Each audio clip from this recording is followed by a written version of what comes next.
Então, durante a consulta de enfermagem, além da competência técnica, esse enfermeiro vai mostrar também interesse pela gestante, né? Pelo modo de vida dessa gestante. Ele vai ter que ouvir as queixas, considerando as preocupações e as angústias apresentadas por ela. Gente, só o enfermeiro vai fazer isso? Lógico que não. Vocês também vão fazer a triagem, vocês também vão conversar com essa gestante. É importante vocês escutarem essa gestante, tá? Então, o enfermeiro ele deve fazer uso de uma escuta qualificada, a fim de proporcionar a criação de um vínculo, né? Porque através do vínculo ele vai poder contribuir para a produção de mudanças concretas e saudáveis nas atitudes dessa gestante, da sua família, da comunidade, exercendo assim um papel educativo. Então, o enfermeiro e a equipe de enfermagem como um todo. Prestar assistência humanizada à mulher desde o início da sua gravidez, né? Período onde ocorrem as grandes mudanças físicas e emocionais na gestante. Outras atribuições são também as solicitações de exames complementares, realização de testes rápidos, prescrição de medicamentos, tá? Calendário de consultas. Como é o calendário de consultas da gestante lá na UBS?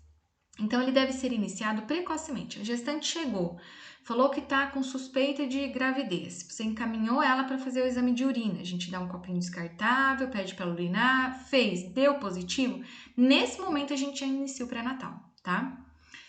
Então, deve ser preferencialmente no primeiro trimestre. E deve ser regular, ou seja, sequencial, garantindo que todas as avaliações propostas sejam realizadas e que tanto o cartão da gestante quanto a ficha de pré-natal sejam preenchidos, porque ali tem a vida toda dela enquanto gestante. O total de consultas deve ser no mínimo de 6 consultas, com acompanhamento sempre intercalado entre o médico e o enfermeiro. Então, sempre que possível, as consultas devem ser realizadas conforme o seguinte cronograma, conforme a orientação do Ministério da Saúde, tá? Então, até a 28ª semana de gestação, essa consulta deve ser mensalmente, uma consulta ao mês. Da 28ª até a 36ª semana, ela tem que ser a cada 15 dias. E da 36ª semana até a 41ª semana, ela tem que ser semanalmente, tá? Para ter um acompanhamento mais intenso desse feto. A maior frequência de visitas no final da gestação visa a avaliação do risco perinatal, das intercorrências clínico-obstétricas mais comuns nesse trimestre, como, por exemplo, um trabalho de parto prematuro, uma pré-eclâmpsia, uma eclâmpsia, uma amniorrese prematura, óbito, tá? Não existe alta do pré-natal antes do parto. A mulher só vai encerrar o pré-natal quando ela tiver o seu bebê. O acompanhamento da mulher no ciclo gravídico puerperal, ele deve ser iniciado o mais precocemente possível e só se encerra após o 42º dia de puerpério, período em que a consulta de puerpério deverá ter sido realizada. Ou seja, o pré-natal a gente vai encerrar quando o bebê nascer, certo? Mas até 42 dias após o parto, a mulher está em puerpério. Ela deve continuar sendo acompanhada, porque ela pode apresentar alterações sérias, como por exemplo, sangramento, depressão, tá? As anotações deverão ser realizadas tanto no prontuário da unidade quanto no cartão da gestante. Em cada consulta, deve-se realizar o risco obstétrico e perinatal. Para auxiliar nesse objetivo, deve-se observar a discriminação dos fatores de risco que estão lá no cartão de pré-natal.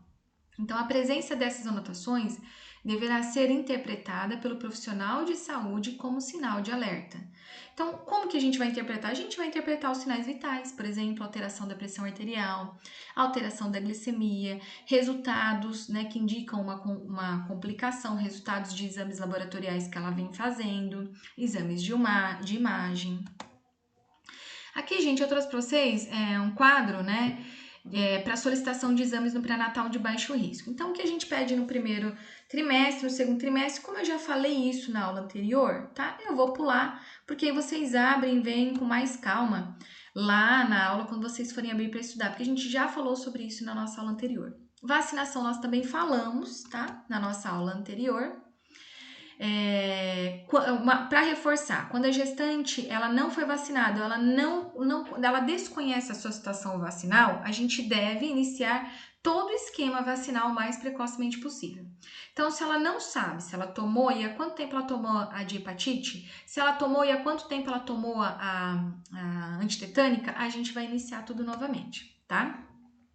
Então, lembrar que eu já falei, né, o tempo na outra aula, lembrando que a vacina para a influenza é a única que a gente pode dar em qualquer período de gestação, tá? Então, aqui tudo a gente já falou. Vacinação na gestação, contraindicações. Então, ocorrência de hipersensibilidade após o recebimento de dose anterior, se ela apresenta qualquer reação, tá?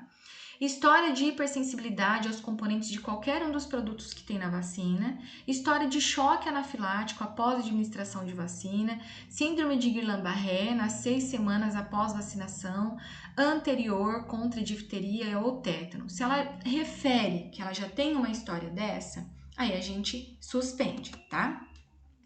Eventos adversos que ela pode apresentar após vacinação. Então, manifestações locais. Ela pode apresentar dor, vermelhidão, edema. Manifestações sistêmicas, ou seja, no corpo como um todo. Ela pode apresentar febre, cefaleia, irritabilidade, sonolência, perda de apetite e vômito.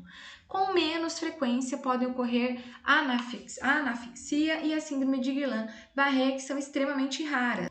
Então aqui, pessoal, né, na síndrome de Guillain-Barré, o que acontece? O sistema imunológico da mulher, geralmente associado e estimulado por um processo infeccioso, ele começa a atacar o sistema nervoso da mulher. Então, por isso que é uma situação de muita gravidade, tá? Bom, então vamos lá. Vacina contra a influenza, eu já falei para vocês, né, que ela pode ser, uma dose só, dose única durante a gestação e a dose anual. E ela pode ser tomada em qualquer fase da gestação. A contraindicação dela é para pessoas com história de alergia severa à proteína do ovo e seus derivados, assim como qualquer componente dessa vacina. Então, ela tem a reação alérgica a algum componente, ela tem que estar suspensa, tá?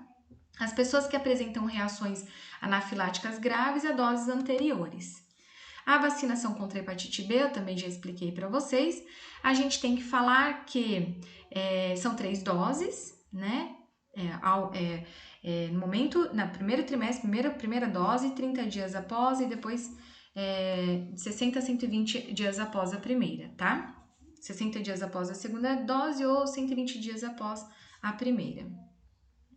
Recomendação de acordo com a situação apresentada, 1, 2 ou 3, aqui ainda são as doses da hepatite B, que a gente já viu na nossa aula anterior, tá? E aqui mais um esqueminha de vacinação para vocês, mas tudo isso a gente já conversou na nossa aula anterior.